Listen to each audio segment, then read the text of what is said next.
So as to better explain the nature of covert internet topologies, I've decided on an example that demonstrates how tightly closed an internet topology loop can be.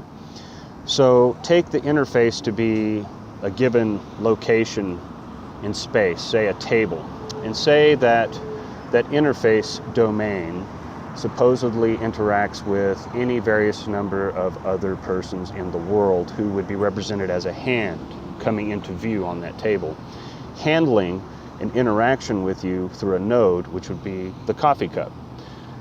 Let's say that that will appear to you always as something like this, potentially.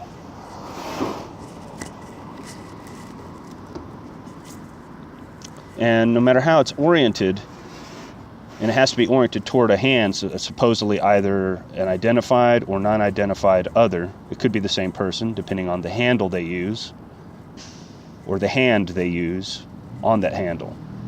And that node can be twisted in any shape whatsoever, and representatively, there's your hand, there's your other user in the interface. Now, what if in fact there was only one other person sitting at the table? Your view is limited to this, but they could see all of the other rest of the context, and they can see how many people are handling it, which is just one.